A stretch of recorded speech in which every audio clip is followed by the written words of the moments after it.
His blood was still on my hands when I realized this was just the beginning of a deep sadness, but one guided by many surprises. Good morning, my dear ones.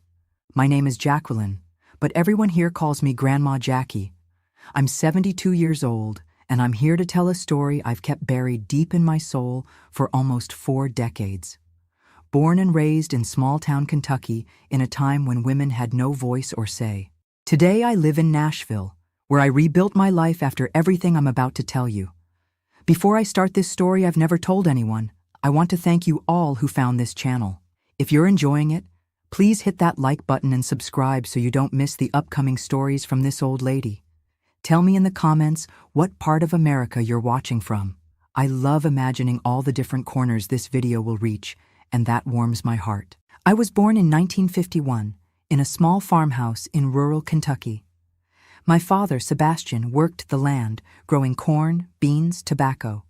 My mother, Ruby, took in laundry for the town folks and made quilts that she sold at the farmer's market. We were poor, but we never lacked food on the table or love in that house. I was raised with 5 siblings, 3 boys, 3 girls. I was the second oldest. From early on, I learned to care for the younger ones, to cook, to clean. School? Only through 4th grade. After that, my father said, "Women don't need much book learning, just enough so they don't get cheated at the store," different from my brothers, who studied as far as they wanted. The smell of my childhood was beans cooking, wet earth after rain, and smoke from the wood stove. We woke to the rooster's crow, slept when the oil lamp went out. No electricity, no running water. Water came from the well. Baths were in a tin tub. Simple life, but I didn't know any other. I got my first period at 12 and my mother said, "Now you're a young lady, you have to be careful around men." She didn't explain anything else. I thought I was going to die bleeding. I was so scared. The explanations came from older friends, in whispers, full of shame and incomplete words. My father was strict, but never violent. He had that serious way of men from that era who thought showing affection was for weak people. But I knew he loved us, in his crooked way. My mother was more affectionate, hugged us, sang, told stories at night. Things started changing when I turned 16. Suddenly, the young men started looking at me differently at the market, at church, at the county fair. I was thin, brown-haired, hair down to my waist. Nothing special, but in that small town, any young woman caught attention. It was at the 1967 county fair that I met John. He was from the next town over, had come with friends for the festivities. Tall, strong, worked construction. He was 22 and had a smile that made me forget my own name. "Would the young lady like to dance?" he asked, extending his hand while the bluegrass band played. I looked at my father, who nodded discreetly. In those days, proper girls didn't go anywhere alone. Hay bales, fiddle music, the smell of corn dogs and cotton candy. I danced with John until sweat ran down, until my feet hurt. When he brought me back to my family, I knew something had changed inside me. "Can I come visit you this Sunday?" he asked before leaving. That Sunday, John showed up at our house dressed in his best clothes, hair combed, a box of chocolates for my mother. He talked with my father about work, about baseball, about life. He charmed my younger siblings with jokes and little games. Mama served coffee, and he praised it like it was the best thing he'd ever tasted. The courtship began like that, with Sunday visits, always supervised. John would sit in the parlor, me in the chair beside him. Respectful distance, formal conversation. Sometimes he brought a simple gift, a hair ribbon, fruit we didn't have around there, a little notebook for me to write in. "Jacqueline, this young man seems decent," my father commented after a few months. "But take it slow. Men promise a lot before they get what they want. Then they change." I should have listened to my father more carefully. In the first 6 months, John was attentive, patient, respectful. He talked about his dreams, wanted to be a foreman someday, have his own house, start a family. He told me about his father, Dale, widowed for many years, a respected man in their community, owner of a small general store. "My father raised 3 boys alone," John told me with pride.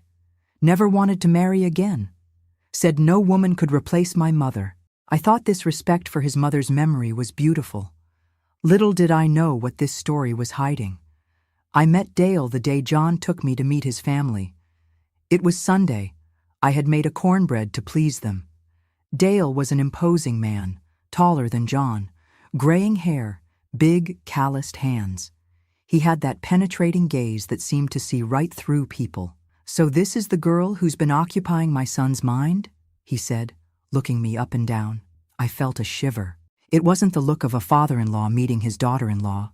It was the look of a man evaluating merchandise. I lowered my eyes, as they had taught me proper girls should do. Now I know I should have trusted my instinct and run from there. The visit was strange. Dale asked many questions: if I knew how to cook, clean, sew, if I was a respectable girl, if I planned to have many children.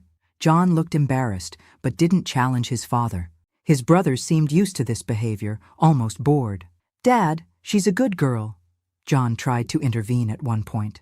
"Comes from a decent family." "I'm just getting to know who's going to enter the family," Dale replied coldly. "A woman has to know her place from the beginning." I went home uneasy, but didn't say anything to my parents. I thought it was just the way of an older man, that old-fashioned upbringing. How foolish I was. The courtship continued, and John asked for my hand a year later. I was 17 when we got engaged. He was 23. The engagement was simple, a small party at my house, with cake made by my mother, soda shared in many glasses, all the neighbors present. My parents gave their small savings to help with the trousseau. John had already managed to rent a little house in town. Small, just 2 rooms, but it was the beginning of our dream. I married in January 1969, had just turned 18. Simple white dress that my mother and aunts sewed, borrowed veil from a cousin, bouquet of wildflowers picked the morning of the wedding. The ceremony was at the town's little church, small but packed. In small towns, weddings are events for everyone. Dale showed up with his other 2 sons. During the entire ceremony, I felt his gaze on me, as if he were evaluating whether I was worthy of his son. There was no smile, no gesture of approval. Just that cold, calculating look. At the reception after the ceremony, he drank more than everyone else. He didn't get falling down drunk, but that kind of talkative drunk who says what he really thinks. At one point, he approached John and me. "Now you have responsibility, boy," he said, gripping his son's shoulder tightly. "A woman is like an animal, needs a tight rein from the start, or she'll take over." John laughed awkwardly. I pretended not to hear, as women of that era were trained to do. I swallowed those words along with the wedding cake. The wedding night was like many of that era, frightening, painful, full of ignorance on both sides. John wasn't intentionally cruel, but he also didn't know what to do beyond what he heard from other men. I knew nothing beyond the "lie down and endure it" that older women whispered to brides. I woke up the next day as a wife, a married woman, a housewife. The life ahead seemed mapped out. Take care of the house, the husband, have children, repeat the cycle I saw in all the women around me. The first months were about adaptation. John worked Monday through Saturday, left before sunrise, came back when it was already dark. I took care of the house, made food, washed clothes. Sometimes I did embroidery to sell and help with income. But John didn't like it much, said it seemed like he couldn't support the household. Once a month, we visited Dale. Those visits were always tense for me.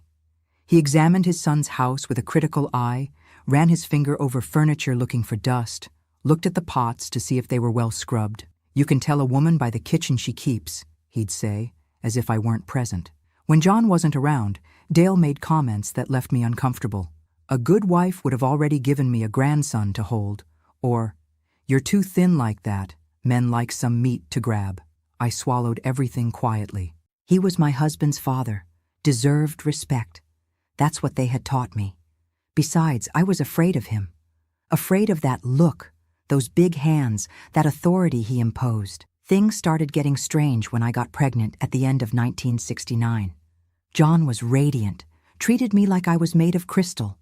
Dale, when he found out, came to visit, something he never did, always waited for us to go to him.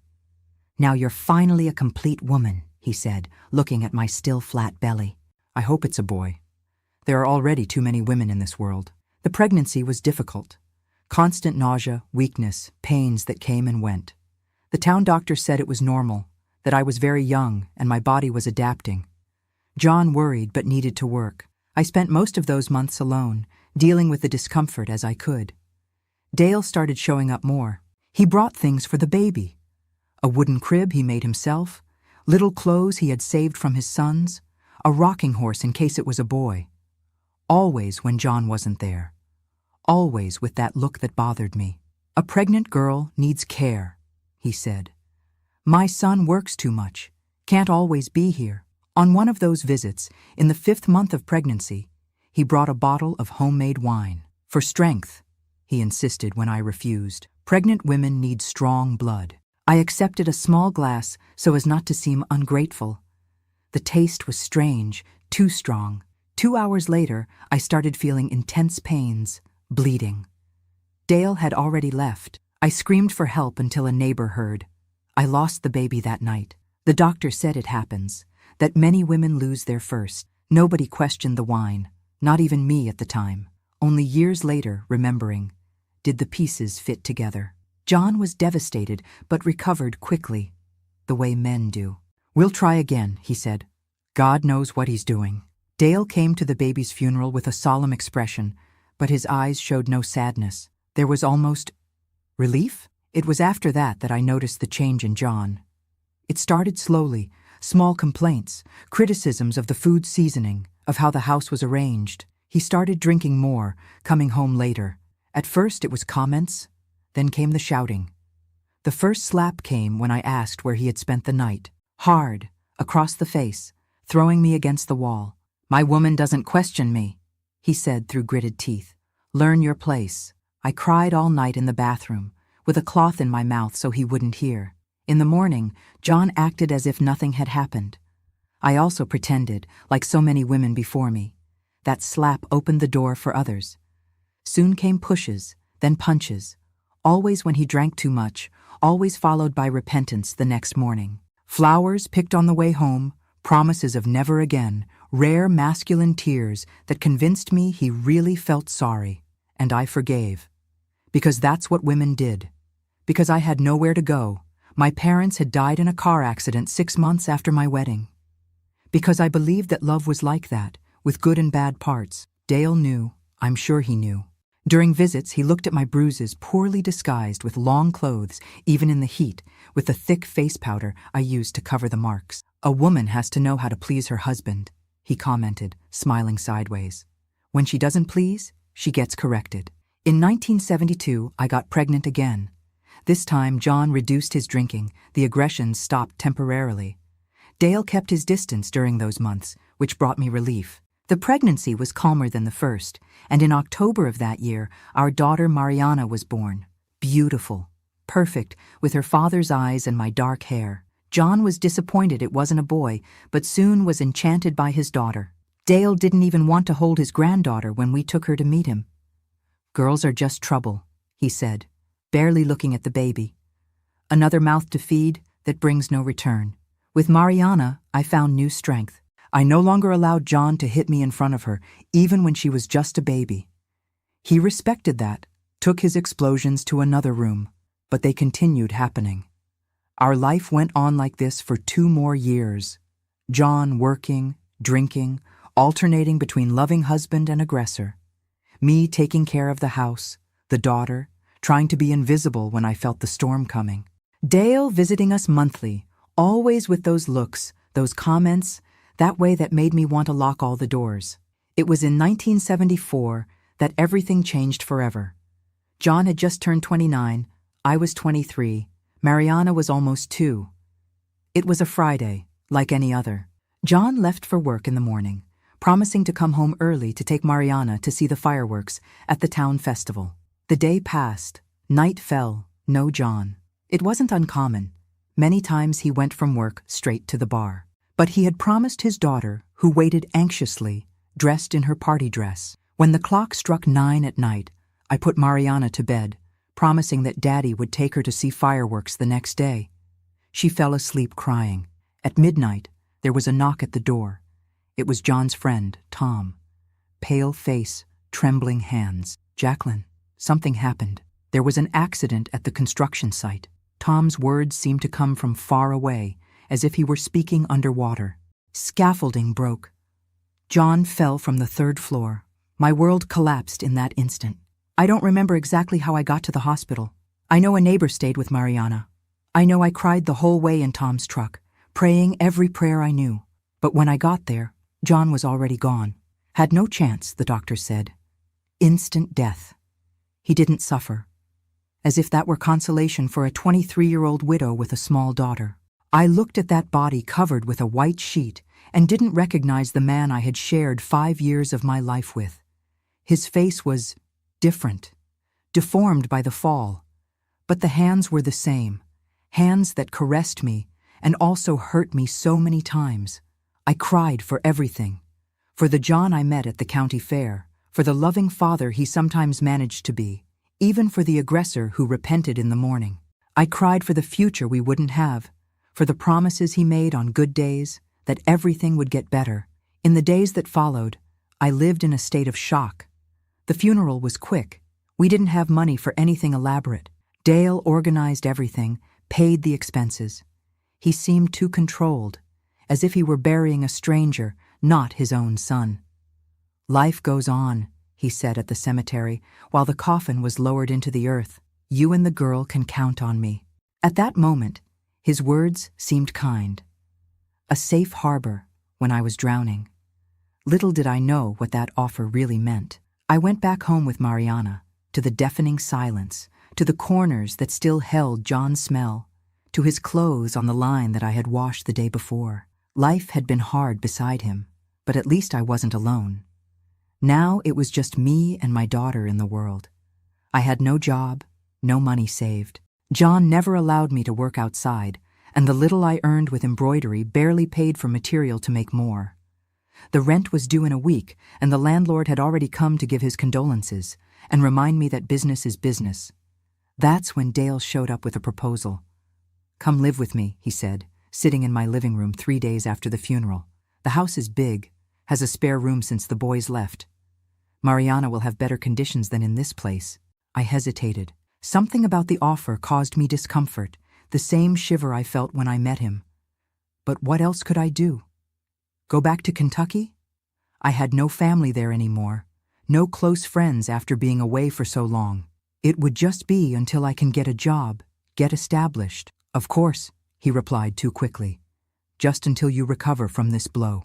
A week later, Mariana and I moved to Dale's house. It was on a small farm outside town, isolated, surrounded by cornfields.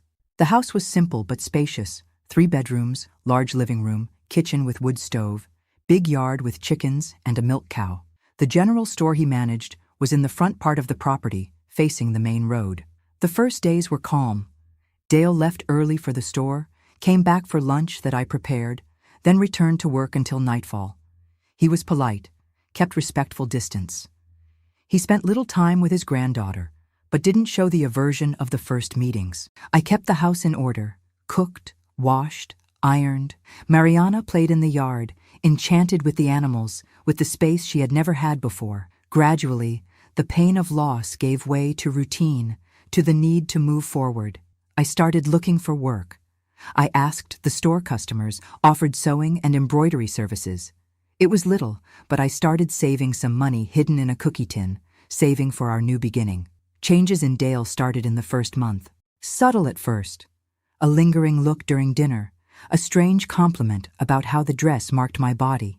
Questions about when was the last time John and I had slept together. A young woman like you must miss it, he commented one night after Mariana was already asleep. I pretended not to understand, thanked him for dinner, and went to my room, locking the door as I had already made a habit. The uneasiness grew, but I repeated to myself that it was all in my head, that I was misinterpreting because of grief, fear of being alone. The first time he tried something more direct was when we completed 2 months in that house. Mariana had a fever. I had spent the night awake with her. In the morning, Dale offered to get medicine in town. Lie down a bit, he said when he returned. I'll watch the girl while you rest. Exhausted, I accepted. I fell asleep almost instantly in my room. I woke up with the mattress sinking beside me, a weight on top of me. Dale, shirtless, his breath of morning whiskey invading my face. "Quiet," he whispered, one hand covering my mouth. "Don't want to wake the girl." I fought. With all the strength I had, I struggled, bit, scratched. For an instant, surprise gave me the advantage. I managed to push him, run to Mariana's room, lock the door. He didn't insist that day. He stayed on the other side of the door, heavy breathing. "It was just a misunderstanding," he finally said. "No need to make such a drama." I spent the afternoon locked up with Mariana, terrified. When he left for the store, I took the chance to get water, food, what we needed to spend the night entrenched in the room. At night, he knocked on the door. Calm voice, as if nothing had happened. "Jacqueline, don't be silly. Let's talk like adults. It was an impulse, it won't happen again." I didn't answer. Mariana slept in my arms, her fever finally breaking. I prayed for dawn to come soon, for a chance to escape from there. At dawn, the door opened. I had forgotten he kept copies of all the keys. I woke up with him already inside the room, approaching the bed where Mariana and I slept. "If you scream, if you make any noise, you'll scare the girl," he warned, his voice strangely controlled. "Come with me to the other room. Let's resolve this like grown-ups." I looked at my sleeping daughter. The fear of waking her, of traumatizing her, was greater than my own terror. I got up silently and followed him to his room. What happened that night, I don't have the courage to detail even after so many decades. I'll just say it was the beginning of a nightmare that would last weeks, that I went back to my daughter's side, feeling I would never be the same again. That part of me had died in that room. In the morning, Dale acted as if nothing had happened. Had coffee, went to the store, came back for lunch. The only difference was the satisfied smile, the look of someone who had proven he could do whatever he wanted. "This will be our secret," he said when we were alone. "Nobody would believe you anyway. The daughter-in-law who came to live with her father-in-law and now accuses him? Everyone will think it's a scheme to stay with the house, with the property." And he was right. Who would believe, young widow without resources, against an established man respected in the community? Even if they believed, what would become of me and Mariana? Where would we go?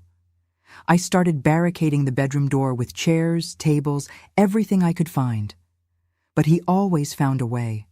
Always had the perfect excuse for Mariana, for the neighbors, for anyone who asked about the nighttime noises, about my swollen eyes from crying so much. "Mommy is sad because she misses Daddy," he told Mariana when she asked why I cried so much. I tried to escape twice.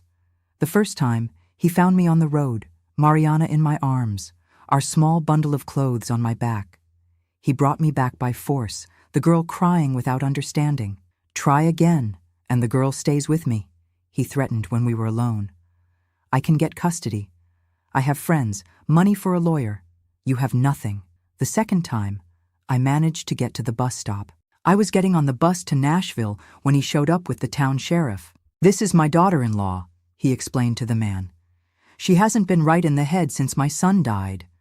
She's trying to take my granddaughter away, poor little thing." The sheriff, Dale's buddy for years, looked at me with pity. "Better go back home, ma'am. Children need stability." That's when I understood there was no way out, that nobody would help me, that the nightmare would only end when he wanted it to. In the third week of that hell, Dale drank more whiskey than usual. The harvest had been good. The store was prospering. He celebrated alone while I put Mariana to bed. When he entered my room that night, he was more violent than normal. He wasn't satisfied with the usual abuse. He wanted to hurt, humiliate, leave marks. He hit hard when I tried to resist, threw me against the wall, dragged me by my hair. "Just like John's mother," he murmured while he assaulted me. She also played hard to get in the beginning. The revelation shocked me even amid the pain. John's mother, whom he said he respected so much, whom he said was irreplaceable, had she gone through the same hell? For the first time, I couldn't contain my screams. The pain was too intense, the desperation too immense. Mariana woke up, came to the door calling, "Mommy? Is Mommy hurt? Go away, girl," Dale shouted. "Go back to your room." I heard her little steps running, scared. That awakened something in me. a fury I didn't know existed. My daughter wouldn't grow up seeing her mother being destroyed like this, wouldn't live thinking this was normal. In the impulse of rage, I managed to break free. I ran to the kitchen, Dale right behind, stumbling in his own drunkenness. I grabbed the first thing I found, an iron skillet still hot from dinner. When he reached me, swaying, smiling that horrible smile, I spun with all my strength. The skillet hit the side of his head with a sound I'll never forget. Dale fell, first to his knees, then on his side. He didn't move anymore. I stood there, the skillet still in my hand, watching the blood that started spreading across the cement floor. I felt nothing. No remorse, no relief, no fear. Just emptiness. Mariana appeared at the kitchen door, wide eyes. Is Grandpa hurt too? I dropped the skillet, ran to her, covered her eyes. Grandpa fell asleep, my love. Let's go to your room. Mommy is going to pack our things and we're going to travel. I put her in bed, talking about the adventure we would have, about the big city we would see. While she fell asleep again, my mind was racing. What to do now? I went back to the kitchen. Dale remained motionless, the blood forming an ever larger pool. I checked his pulse. Nothing. His neck. No sign of life. I had killed my father-in-law. The man who abused me for weeks. The man who, I now realized, had probably done the same to John's mother years ago. The man who was respected by everyone, whom nobody ever questioned. I couldn't call the police. Who would believe my version? A widow who kills the father-in-law who gave her shelter. They would arrest me, maybe forever. What would become of Mariana? That's when I made the decision that would change our lives forever. I dragged Dale's body to the yard, to the pig pen where he raised 2 large pigs. Big, hungry animals that he fed with scraps. I'm sorry, I murmured. Not to him, but to some greater force that might hear me. There was no other way. I threw the body over the improvised fence. The pigs approached, curious at first. Then, I looked away, but didn't move. I needed to be sure. I went back inside, washed the kitchen like I had never washed before. I scrubbed the floor, the walls, everything that could have a drop of blood. I burned my stained clothes, bathed until my skin burned. I packed a small suitcase with our most important things. I took the money I found in the house, not much, but enough to start over somewhere else. I woke Mariana when the first ray of sun appeared. We're going to travel now, my love. We're going to see new places. And Grandpa? Grandpa stayed to take care of the house. We'll send a letter later. We went to the road, waited for the first bus. Nashville was the most logical destination. Big city, where nobody would know us, where we could disappear. While the bus moved away from that place, I looked through the window one last time. The house got smaller in the distance, the store, the yard where I left buried not only my father-in-law's body, but also part of my soul. Mariana slept in my lap during the trip. Innocent, not understanding what we had left behind. I stayed awake, eyes open, but not seeing the landscape that passed. I could only see the blood, Dale's glassy eyes, the skillet in my hand. What I had done haunted me, but I didn't regret it. I had protected my daughter. I had survived. And now, for the first time since John's death, I had control of my life again. The bus continued to Nashville, and I continued toward an uncertain future. But at least it would be a future I would choose myself. I carried with me the weight of what I had done, but also the determination to never be a victim again. What I didn't know was that Nashville held its own challenges, that the journey to rebuild my life was just beginning, and that Dale's ghost would follow me much longer than I imagined. We arrived in Nashville on a humid late afternoon in 1974. The bus station was bustling with people, noise, strange smells for someone coming from a small town. Mariana clinging to my neck, scared by all the commotion. Me, with our small suitcase, less than $100 in my pocket, and my heart heavy with what I had left behind. "Where are we going to sleep, Mommy?" Mariana asked, her tired little eyes from the 6-hour journey. Good question. I didn't know anyone in the city, hadn't planned anything beyond the escape. In my mind, the important thing was to get out of that hell. The rest would work out. A lady who traveled beside us on the bus, Mrs. Dolores, graying hair and kind face, must have noticed my desperation. "Do you have somewhere to stay, dear?" I shook my head, holding back tears. I was exhausted, terrified, without direction. "I know a cheap boarding house downtown. It's not luxury, but it's clean. The owner is good people, might give a discount for someone arriving with a child." We followed Mrs. Dolores on a crowded city bus, then through steep hills of downtown. Nashville scared and amazed me at the same time.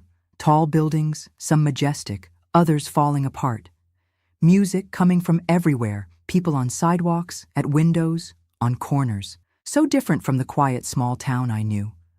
The boarding house was in an old building, peeling walls, wooden stairs that creaked with each step. Mrs. Zelda, the owner, had a face marked by time and a look that seemed to see beyond appearances. "Running from your husband, child?" she asked when we were alone. "From my father-in-law," I replied before thinking, immediately regretting the confession.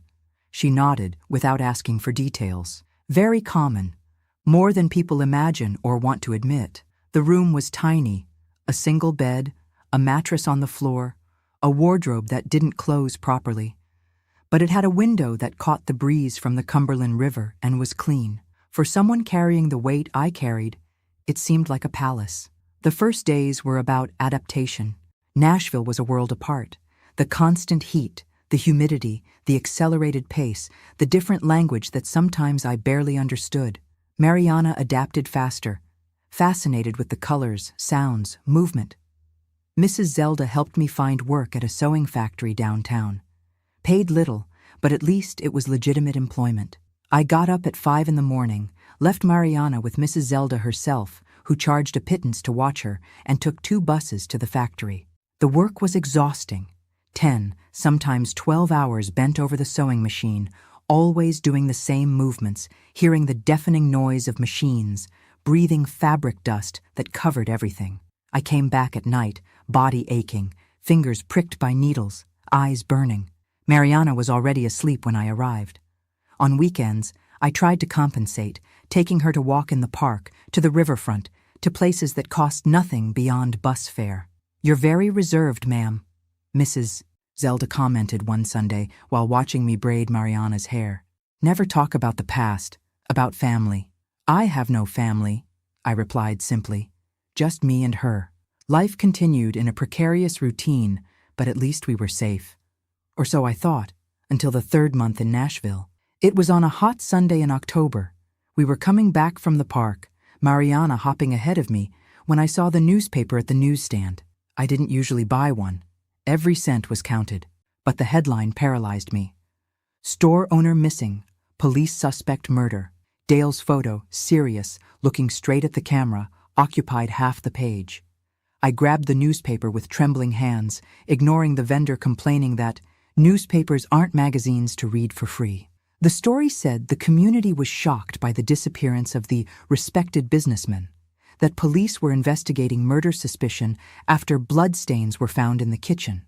And worse, it talked about the mysterious flight of the daughter-in-law and granddaughter right after the disappearance. "Police are looking for Jacqueline Ferreira Santos for questioning," said the last paragraph. I let the newspaper fall, picked up Mariana, and ran back to the boarding house. My heart beating so hard I thought it would explode. "I need to leave here," I told Mrs. Zelda as soon as I entered. "Today. Now. What happened, child? You look like you saw a ghost." I couldn't tell. Even to that lady who had been so good, I couldn't reveal what I had done. "My father-in-law, he found me. He's going to take me back." It wasn't a complete lie. If they found me, I would be taken back. Just to jail, not to his house. Mrs. Zelda didn't ask more questions. She helped pack our small suitcase, gave a little extra money beyond what she owed for watching Mariana. "Where are you going now?" "I don't know. Another state, maybe. Without new documents, they'll find you wherever you go. I know someone who can help, but it costs." Almost all the money I had saved in 3 months went to pay the someone Mrs. Zelda knew. A hunched man, smelling of cigarettes and moonshine, who appeared at the boarding house in the dead of night with falsified documents. "Now you're Mary Louise Silva," he said, handing over the birth certificate and brand new identity card. "And the girl is Anna Lucy. Guard the names well. Never answer to the old ones again, not even when you're alone." I quit the factory job the next day, lost the severance pay, but couldn't risk it. We left downtown, Mrs. Zelda's kindness, the life I had barely started building. We went to the other side of the city, to a neighborhood near the airport, where we rented a small room in the back of a family's house. The following months were of constant paranoia. Every police car, every man who looked too long, every question about my past made me freeze with fear. I slept poorly, ate little, lost so much weight that my ribs showed. I found work as a housekeeper for a family in Belle Meade. They paid less than the factory, but I could bring Mariana with me. The employer, Mrs. Elizabeth, was a demanding but fair woman. Her husband, Dr. Richard, a renowned doctor, barely appeared at home. At home? What home? We no longer had a real home. The rented room was just a place to sleep. We spent our days at Mrs. Elizabeth's house, me cleaning, cooking, washing, while Mariana played in the backyard. We came back late, fell exhausted into the bed we shared, to wake before sunrise and start all over again. It went on like this for almost a year, the fear gradually diminishing, giving way to physical exhaustion, emotional emptiness. I had escaped hell with Dale. But what kind of life was this that I was offering my daughter? Mariana turned 4 in May 1975. I had no money for a present, for a party. I bought a cupcake at the bakery, put an improvised candle in it. We sang Happy Birthday, just the two of us, in the stuffy little room. "I wanted a doll, Mommy," she asked with those eyes that reminded me so much of John's. "Next birthday, daughter. Mommy promises."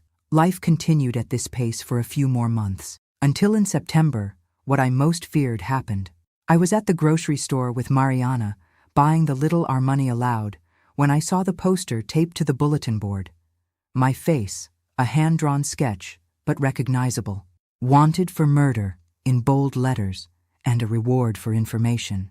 The floor seemed to disappear under my feet. The package of beans I was holding fell, spilling grains across the cement floor. "Miss, are you feeling sick?" asked the store owner, approaching. I didn't answer. I picked up Mariana and got out of there as fast as I could, without looking back. I didn't go back to the room, nor to Mrs. Elizabeth's house. I walked aimlessly through the city, Mariana complaining of tiredness, of hunger, not understanding what was happening. "We're playing hide-and-seek, daughter," I explained, swallowing my desperation. "We can't let anyone find us." By the end of the day, when I couldn't walk anymore, we ended up in a park downtown. Mariana slept in my lap, exhausted. I stayed there, watching the boats on the Cumberland River, thinking I could board one of them, flee far away, start over. But how? Without money, without documents I could show without fear, with a small child. Where would I go? How long until they found me again? That's when I made a decision as painful as it was necessary. I couldn't continue like this. I needed to face what I had done, assume the consequences. For Mariana's sake, who deserved more than a life of running and lies? The next morning, I washed our faces at a public fountain, fixed our clothes the best I could. I bought bread with the last money I had. "We're going to visit an important person," I told Mariana, who ate her piece of bread with the voracity of someone who hadn't had dinner the night before. We walked to the Central Police Station, each step heavier than the last, as if I were going to my own execution. In a way, I was. "Can I help you?" asked the officer at reception, looking suspiciously at my disheveled appearance. "I'm Jacqueline Ferreira Santos," I said, my voice almost disappearing. "You're looking for me for the disappearance of Dale Santos." Recognition shone in his eyes. In minutes, I was surrounded by police officers, separated from Mariana, who screamed for me, handcuffed like a dangerous criminal. The interrogation lasted hours. I told everything, from John's death, the move to Dale's house, the constant abuse, the fatal night. "Do you have proof of these supposed abuses?" asked the detective, a middle-aged man with tired eyes of someone who had heard every possible story. What proof could I have? Without witnesses? Without marks? Just your word. Against the reputation of a man respected in the community. It was exactly as Dale had said it would be. Nobody would believe. That night, I slept in a cell with 3 other women. I didn't know where Mariana was, if she was scared, if she had eaten, if she was calling for me. The desperation was so great that I vomited the little food they gave me. The next day, more interrogation, more disbelief in my words, more accusations. The pigs on the property were slaughtered, informed a younger officer. We found no human remains. Where is the body? I told the truth. I threw it in the pig pen. Without a body, no crime, commented the detective. But we have the blood in the kitchen, and your flight. That's enough to keep you locked up until trial. Those were the worst days of my life. Worse than Dale's abuse, worse than John's aggressions, because now I didn't even have the comfort of seeing my daughter, of knowing she was okay. A week later, I received my first visit. A social worker, serious woman with thick glasses and clipboard always in hand. Your daughter is in a temporary shelter, she informed. She's doing well, adapting to the routine. When can I see her? That depends on how the case proceeds, and if she wants to see you. What do you mean, if she wants? She's 4 years old. We explained the situation in an age-appropriate way. That mommy did something wrong and needs to be separated for a while. My world collapsed even more. Mariana thinking I had done something wrong, that I had abandoned her. It was too much. A month passed without news. Then 2. Nothing about a lawyer, a hearing, any movement. Just the limbo of the overcrowded cell, inedible food, constant fear. That's when I met Helena, new cellmate. Strong, determined woman who didn't lower her eyes to the guards.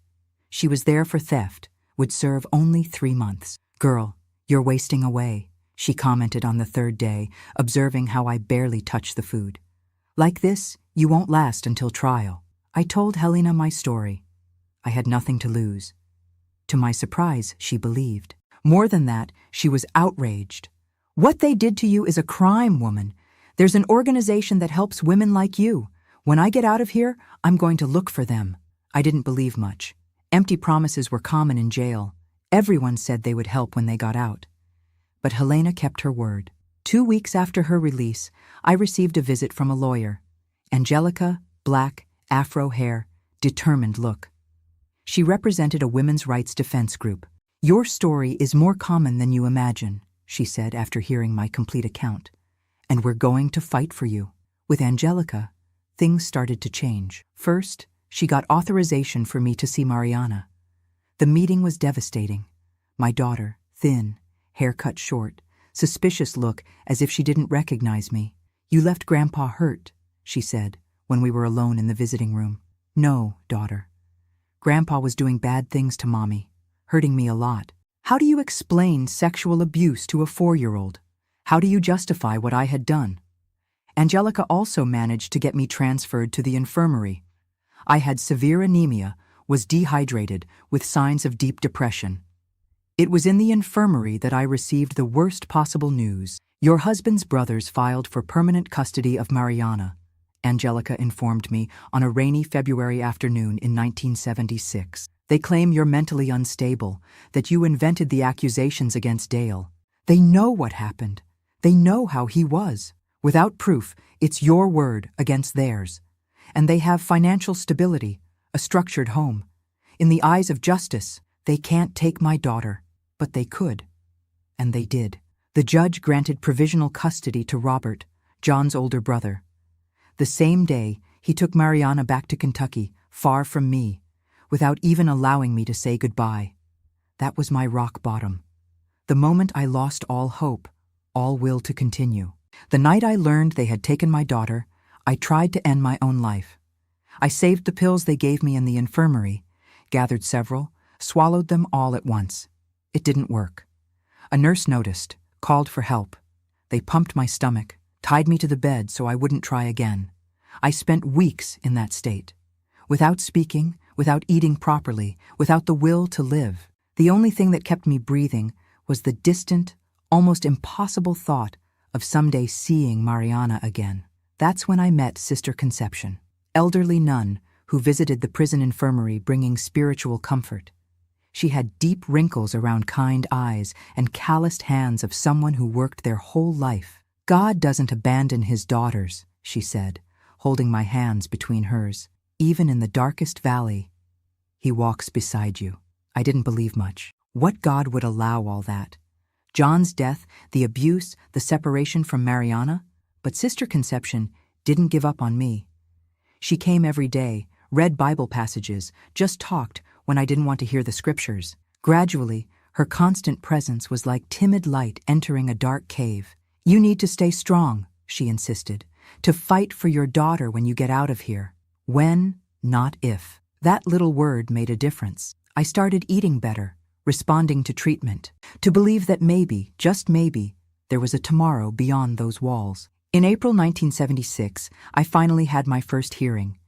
Angelica had worked tirelessly, gathering evidence, witnesses. Helena appeared to confirm my state when I arrived at the police station. Mrs. Zelda came from far away to testify about my scared arrival in Nashville, with visible marks of violence. The big break was when they found an old employee of Dale's, who confirmed suspicions about John's mother's death years before. It wasn't fever like he said, she told in testimony.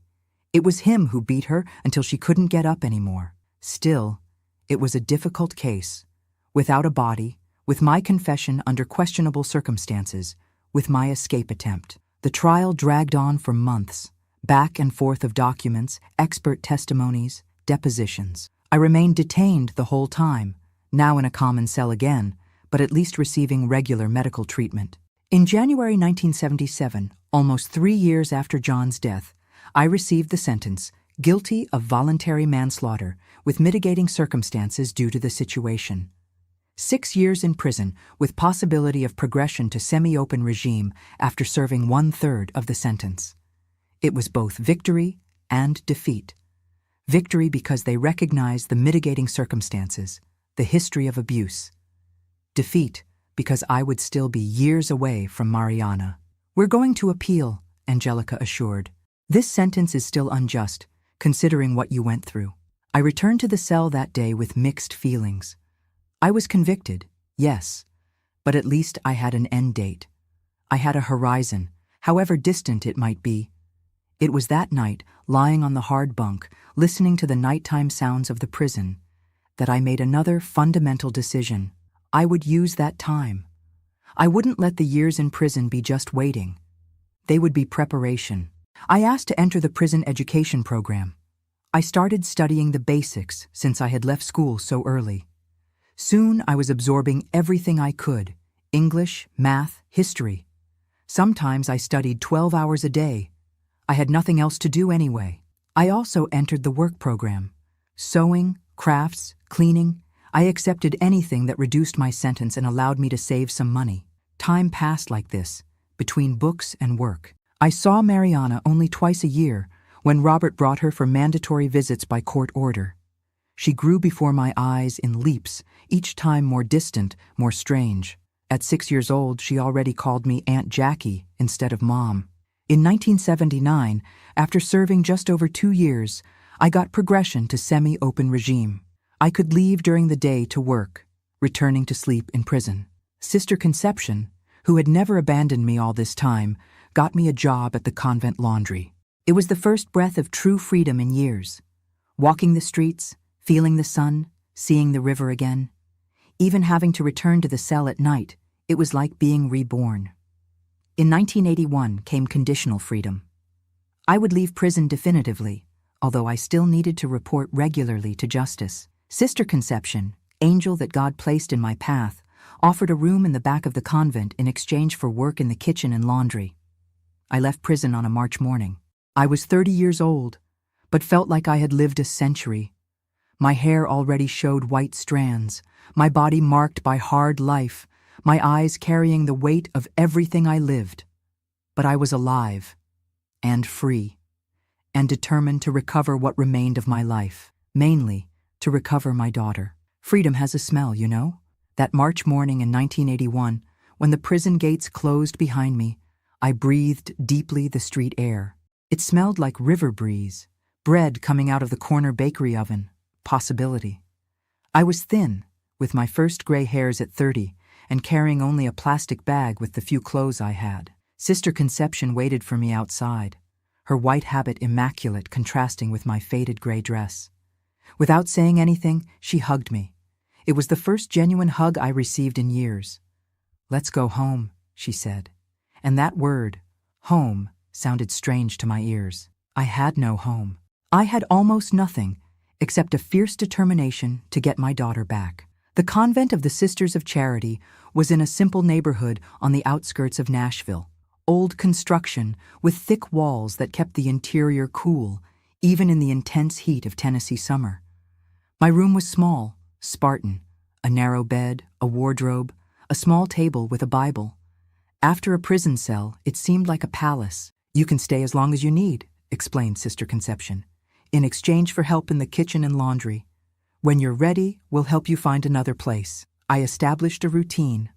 I woke at 5 in the morning with the nuns, helped prepare coffee, then went to the huge laundry where I spent most of the day between wash tubs and irons. The work was hard, but comforting in its simplicity. At night, I studied.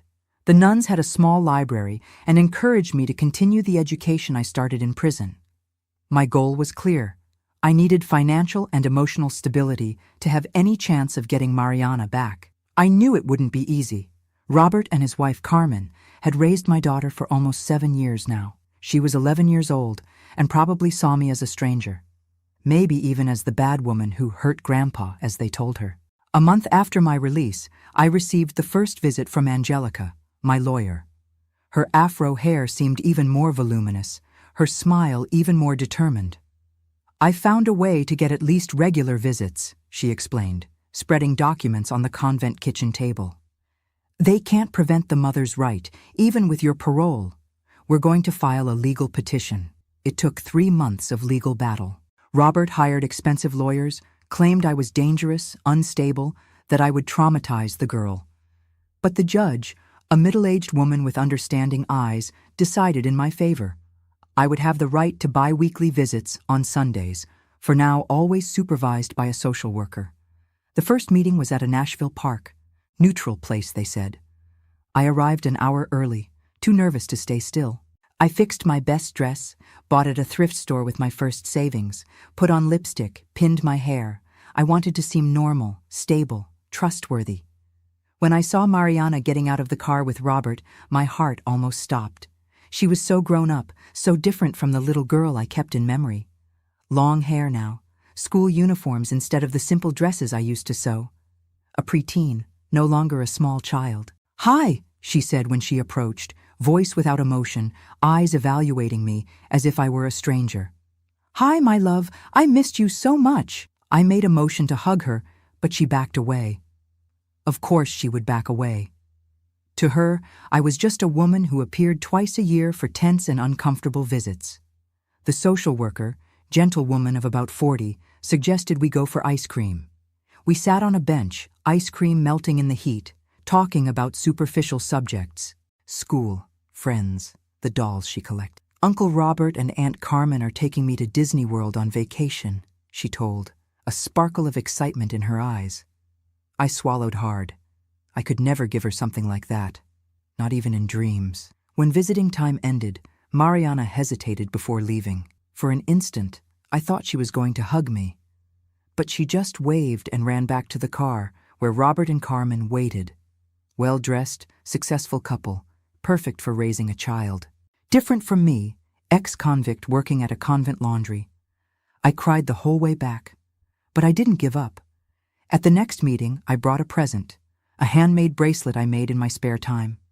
In following visits, I always had some little surprise. Hair ribbons, homemade sweets, small drawings I made. Gradually, timidly, she started opening up. To tell me more about her life, her school friends, the teacher she liked so much. She also started asking about my life, about why I was in that place. She never said prison. I did something wrong, I explained during our 5th meeting, choosing words carefully. But it was to protect myself. Sometimes adults make difficult choices. In December 1981, I got permission for the first meeting without supervision. I took Mariana to the beach by the river, then to an ice cream shop. She was more relaxed, less defensive. She even held my hand while we crossed the street. "Uncle Robert said you killed Grandpa Dale," she spoke suddenly while playing with the sand. "Is it true?" I froze. How to answer that? Lying would be easy, but would establish our relationship on false bases. The raw truth would be too traumatic. Your grandfather was hurting me a lot, I finally replied, doing things that adults shouldn't do to other adults. I defended myself, and he ended up getting hurt very badly. Was he bad? He was sick in the head, daughter. He hurt people he should protect. She stayed silent, absorbing that in her own way, then asked if we could build a sandcastle. The conversation was over, at least for now. While I slowly rebuilt my relationship with Mariana, I also worked to improve my own life. The nuns encouraged me to complete my studies formally. I took night classes after long days in the laundry. In 1983, at 32 years old, I got my high school diploma. "You're too smart to spend your life washing clothes," said Sister Rosa, the youngest at the convent, who taught at public school. "Have you thought about becoming a teacher?" Teaching. Being a teacher. I had never considered that possibility. In my mind, ex-convicts couldn't be teachers. With my criminal record? Your parole ends in 2 years. After that, nothing prevents it. And we desperately need teachers in the poor neighborhoods. The idea planted itself like a seed. I started saving every penny. I moved from the convent in 1984 to a rented room closer to downtown, where I got a better job at an industrial laundry. I earned more, although the work was even more exhausting. When my parole ended in 1986, I had already saved enough to enroll in the nighttime teaching program. I worked during the day, studied at night, saw Mariana on weekends. It was exhausting, but every time I held a book, every time I learned something new, I felt I was finally taking control of my life. Mariana was 16 now, a complete teenager, with her own opinions and typical rebelliousness of her age. Our relationship improved a lot. She already saw me as mom, although she still lived with Robert and Carmen, who had become her family. It was around this time that the whispers, looks, pointing fingers started. That one there, the one who killed her father-in-law. Nashville was a big city, but somehow my story had leaked. Maybe someone who recognized me from the trial time. Maybe someone from the small town who moved to the big city. The fact is that suddenly I found myself marked again. At the teaching program, some classmates stopped talking to me. At the laundry, customers asked for someone else to serve them. Even at the neighborhood market, I felt the looks, heard the whispers. The shame came back with force. The feeling of being less than human, of not deserving a second chance. I thought about giving up, about running again, about hiding somewhere else. It was Mariana, ironically, who gave me the strength to stay and face it. "Mom, you're stronger than that," she said when I told her I was thinking about changing cities. "We've been through much worse. These people don't even really know you." My daughter, so young and already so wise. With her support, I continued. I finished the teaching program in 1988, at 37 years old. It wasn't easy to find a school that would accept hiring me with my background, even having served my sentence completely. But Sister Rosa, always my guardian angel, got me a position at the community school where the convent maintained social work. My first day as a teacher was terrifying. Literacy class, 30 children between 6 and 8 years old, most from very poor families. Many had never held a pencil before, didn't know letters, numbers. Trembling, I introduced myself. "Good morning, children. I'm Teacher Jacqueline." Teacher. The word sounded strange, imposing. Me, who had barely had a chance to study at the right age, was now there to teach. The first week was disastrous. I couldn't control the class, didn't know how to explain so they would understand, came home exhausted and crying. But I didn't give up. I remembered Mariana saying I was strong and kept going forward. With time, I improved. I learned to capture the children's attention with stories, to use their energy instead of trying to contain it, to adapt teaching to each one's pace. At the end of the first year, when several students managed to read their first words alone, I felt a joy I never imagined possible. The teacher's salary wasn't much, but combined with my savings from the laundry, allowed me in 1990 to rent a bigger apartment, living room, bedroom, kitchen, a luxury compared to the cubicles where I had lived. Mariana was 20 years old, studying nursing at university. Scholarship obtained through Robert's influence, who knew important people. She spent more time with me now, sometimes slept at my apartment on weekends. Uncle Robert and Aunt Carmen were good to me, she commented on one of those nights, while we watched television. But I always felt something was missing. What? You, your story, your strength, I cried, hugging her. My daughter had not only returned to my life, she admired me. After everything I went through, after all the mistakes, my daughter saw me as an example of strength. In 1992, I received news that would change everything again. Robert had died. Massive heart attack. Carmen, without biological children, was devastated. Mariana, already an adult, decided to stay with her for a while, to support her in mourning. She took care of me for so many years, Mom. Now it's my turn to take care of her. My daughter's generosity moved me. No resentment, no bitterness about the past, just genuine compassion. It was around this time, with Mariana closer and my teaching career established, that I started feeling a deep need to deal with the ghost that still haunted me. Dale. Not the physical man.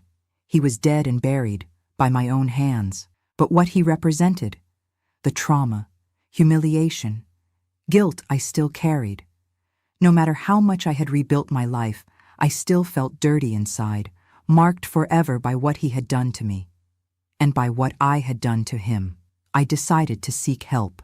At the time, therapy wasn't common like today, especially for people of humble origin. But through the school, I got a referral to a support group for women victims of violence. In the first meetings, I couldn't even speak. I just listened to other women telling stories painfully similar to mine. Violent husbands, abusive fathers, harassing bosses. Women who, like me, had been silenced, blamed, discredited.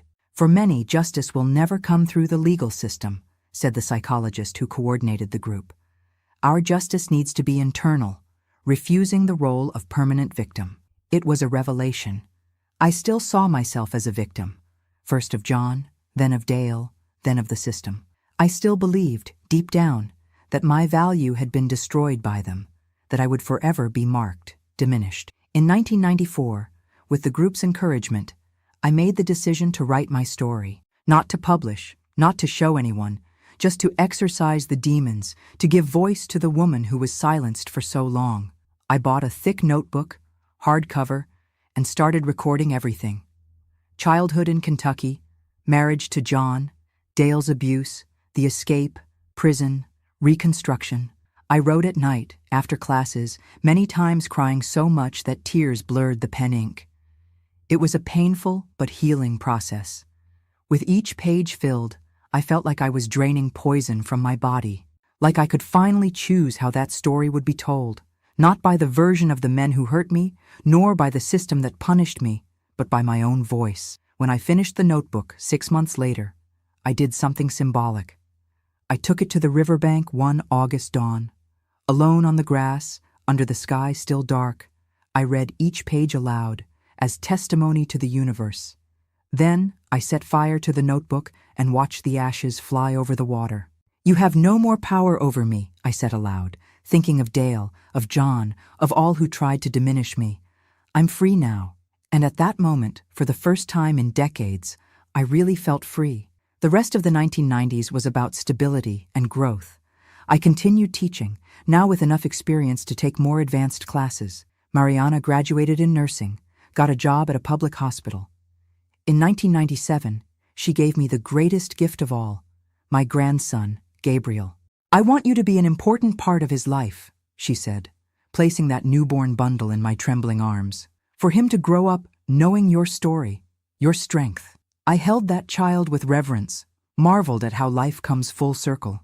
Me, who had been separated from my daughter for so long, now got the chance to be a present grandmother from day one. When Gabriel was 2, Mariana married Antonio, the child's father. Dedicated doctor she met at the hospital, gentleman who treated her with respect. Exactly what I always dreamed for my daughter. In 2000, at 49 years old, I managed to realize another dream. Buy my own house, small, in a simple neighborhood, but completely mine. I paid the down payment with years of savings and financed the rest with a government program. The day I received the keys, I walked through each empty room feeling almost indescribable joy. "Grandma, is this house really truly yours?" asked Gabriel, then 3 years old, running through the empty rooms on moving day. Really, truly, my love, nobody can take it away from Grandma. In 2005, at 54 years old, I retired from the municipal education system. I didn't want to stop working completely. The idea of having no purpose scared me.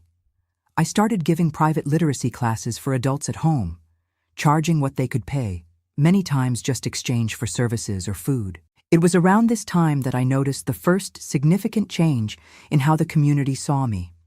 I was no longer the woman who killed her father-in-law, but teacher Jacqueline, who helps everyone learn to read. People who once crossed the street to avoid passing near me now asked for my help, reading important correspondence, teaching their children, giving advice. The redemption that the legal system didn't give me, the community was offering, slowly. In 2010, with Gabriel already a teenager, Mariana had her second daughter, Jacqueline, my namesake. It was an honor I never expected, to have a granddaughter with my name. So she grows up as strong as her grandmother, Mariana explained when she told me her choice. My relationship with my daughter flourished in ways I never imagined possible after our forced separation. We weren't just mother and daughter. We were confidants, friends, supporters of each other. She never blamed me for the separation, never threw my choices in my face. On the contrary, she always showed admiration for how I faced the consequences and rebuilt my life. You taught me that we can always start over, she told me once, no matter how dark the path seems. As I aged, I started feeling a need to share my story beyond the family circle, not for glory or recognition, but so other women would know they weren't alone, that there was a way out even from the deepest abysses. In 2015, at 64 years old, I started participating in conversation circles at community centers, at night schools, at support groups. I told my trajectory without romanticizing, without omitting my mistakes, but also highlighting the strength I discovered in myself. If I managed to survive and rebuild my life after all this, I said to rooms full of women with looks I recognized well, you can too. The reactions were diverse. Crying, hugs, thanks. Sometimes distrust or judgment. But every time a woman came afterward and whispered, I went through this too and thought I was alone, I knew it was worth exposing my scars. In 2018, Gabriel entered law school, wanted to be a prosecutor, specialized in cases of violence against women. Because of your story, Grandma, he explained. I want other women to have the justice you didn't have. The same year, I received a surprising invitation to give a lecture at Vanderbilt Law School about my experience as a woman in the American prison system. Me, who had barely completed high school, speaking to future judges, prosecutors, lawyers. Trembling with nerves but determined, I shared not only my personal story, but also the systematic failures I observed. How women victims of violence were discredited, how the system punished those who defended themselves, how prison destroyed instead of rehabilitating. True justice isn't just in written laws, I concluded, but in the capacity to recognize the full humanity of each person who enters that courtroom. The response was overwhelming. Standing ovation, tears from many students, invitations to speak elsewhere. Suddenly, at 67 years old, I had a new mission. To be a voice for those who had no voice, especially women imprisoned for defending themselves from aggressors. In 2020, when the pandemic forced everyone into isolation, my grandson Gabriel suggested something that would change everything again. Grandma, why don't you tell your story on the internet? There are many people who need to hear this now, especially with so many women trapped at home with aggressors. The idea scared me. Internet? I barely knew how to use a cell phone properly, but Gabriel insisted, bought simple equipment, taught me the basics. Mariana helped organize the themes, structure the stories accessibly, and so Grandparents' Tales was born, recorded in my simple living room, with my granddaughter Jacqueline often beside me playing while I spoke. We started in April 2020, without any expectations. The first video had only 20 views. The second, almost 100. The third, where I told about Dale's abuse, went viral in a way none of us expected. More than 100,000 people watched in 1 week. Messages arrived by the thousands from women across America. Your story saved my life. I watched your video, and today I left home with my children. I thought I was alone until I found your channel. Today, in 2025, I'm 74 years old. My channel has more than 500,000 subscribers. I'm invited to events, interviews, documentaries. Not for being an expert in anything, nor for having impressive titles, just for having survived and having the courage to tell. When I think of the 16-year-old girl who met John at that county fair, the young mother terrified fleeing with a child in her arms, the desperate prisoner who tried to take her own life, it seems like another person. And in a way, it is. From that, Jacqueline remains only the essence, the core that survived everything. Because I discovered, in the hardest way, that we are much stronger than we imagine, that we can lose everything, freedom, family, dignity, and still rebuild, still flourish, still find purpose. When young people ask me if I regret it, my answer always surprises. I don't regret what I did to survive. I only regret not believing in my own worth sooner. That's the real turning of tables I achieved against Dale. I didn't just survive what he did, I prospered despite it. I transformed poison into medicine, pain into purpose. And that, more than any revenge, is the greatest victory I could have had. If you enjoyed my story, please like this video and subscribe so you don't miss the next stories from this old lady. Tell me in the comments what part of America you're watching from.